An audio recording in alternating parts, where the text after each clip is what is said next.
Hey guys, Sifu Les Clem's Black Dragon Kung Fu. Thanks for watching.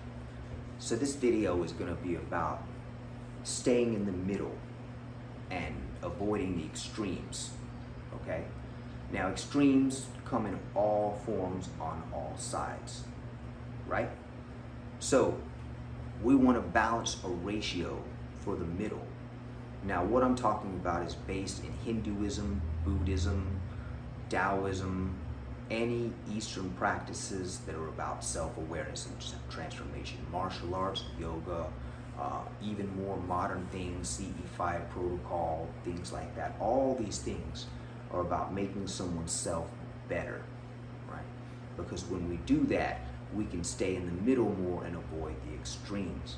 So this is the point. So Shaolin Kung Fu, what I teach, is based on Buddhism, right? And Buddhism is always teaching the middle path.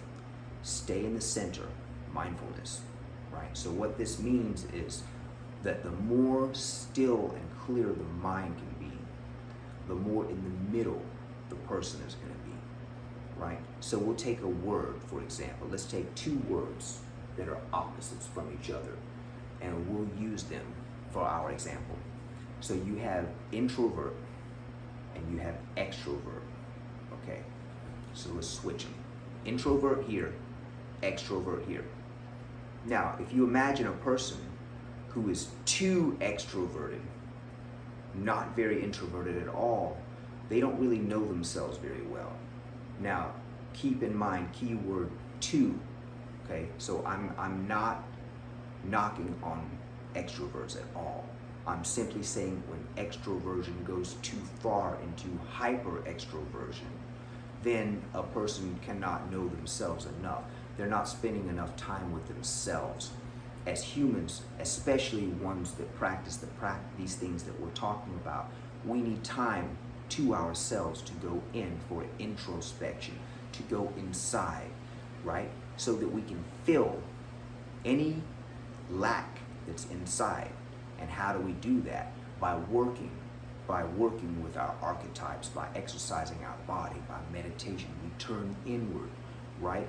And if none of this is happening, and there's a need to just go outward and always get the social stimulation, then there's going to be a lack. And then if there's no social stimulation available, there's going to be a problem, because all these elements are out of whack, you see? Now, at the same time, let's take an introvert. Now we imagine another person on the opposite scale. Never goes out, never talks to people unless they absolutely have to, stay at home all the time, always at home, right? They don't like people. There are plenty of people like this. So if you imagine this, the complete opposite, it's also a problem. So what if the extrovert all of a sudden starts to spend a little more time on his or her own, and then the introvert starts to get out a little bit more, and then they can retreat back into their shell whenever they want, right? It's not about just getting out and being social so you can have a life. Being social helps develop skills that we need, because there's a lot of people we can learn from. Okay, so you want to soak that up on YouTube and social media and check that out, fine. But you're still denying yourself the experience of direct eye contact with another person. There's no real replacement for that. See, now in that centeredness of being with another person, eye contact, face to face, everything has to be real, right? That is a very important thing. So when things start to become unreal, when they go too far one way or too far another. So this is also a concept called iron and silk that I like to use, right? And this is the idea of understanding how hard to put the foot down. So let's say that a person doesn't have really high standards yet, for whatever reason, however late in life this happens, and people get over them and they just kind of take it and they kind of take it and they kind of take it. Eventually they're going to get really pissed off, boom, blow up, right? Now what if the same person or a different person who's been developing standards along the way, even if they didn't get this knowledge till much later in life, like myself. They develop standards all of a sudden. Everything is easier for them because they can put their foot down gently along the way. The more you allow to happen, kaboom, something's got to be dealt with right away, and that's the tiger. All right, so the crane listens to what a person is saying.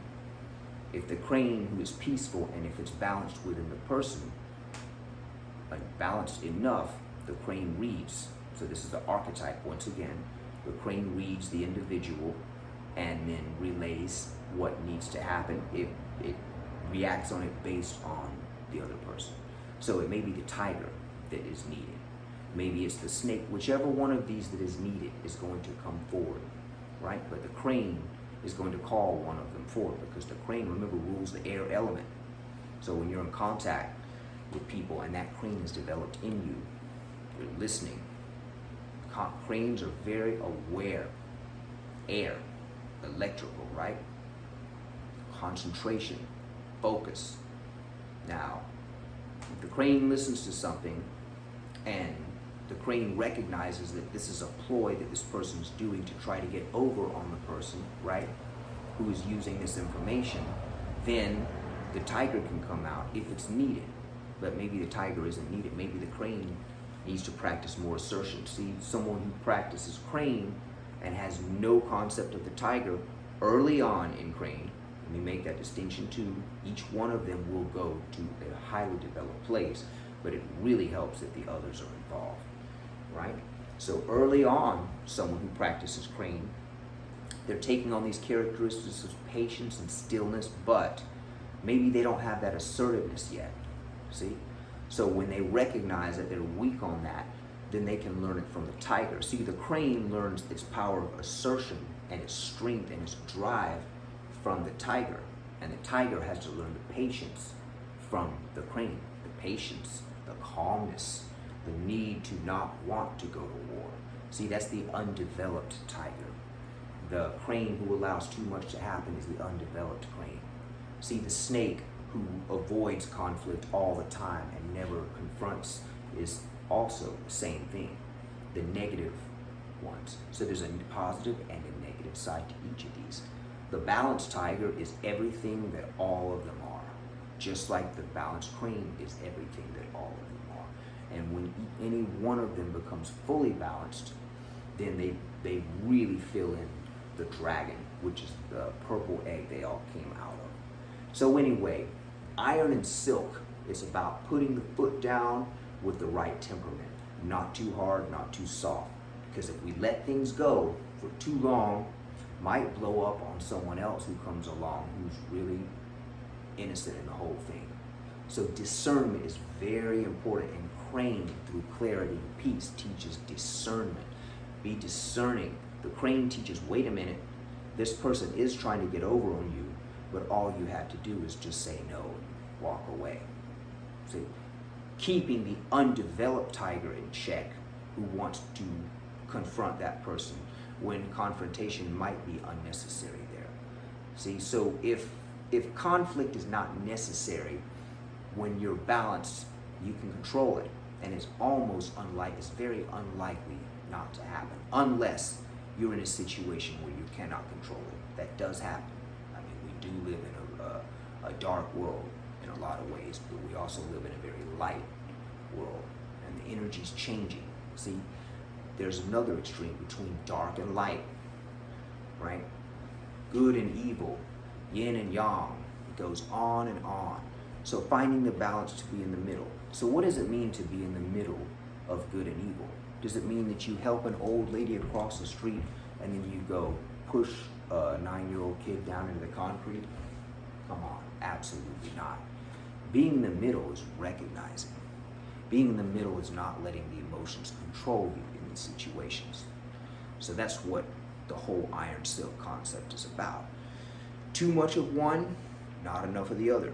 Silk floats, iron sinks. If iron becomes more buoyant, silk becomes more dense. And that is karma. All right, here's another extreme. Karma and dharma. Karma is debt. what we owe in the frequency field as a result of our past actions that have been harmful. Dharma is what we do not owe because we're living in peace, understanding the way. Now that is very few human beings. We all struggle, myself included, serious, but finding these tools really helps even more seriously, and these tools really come to bat. And as I get older, I understand how valuable and important meditation is, and even more this elemental alchemy. So if you have any questions, let me know. I really appreciate you watching. If you like this, click the like button. Even better if you subscribe. Sifu Les Clements, out.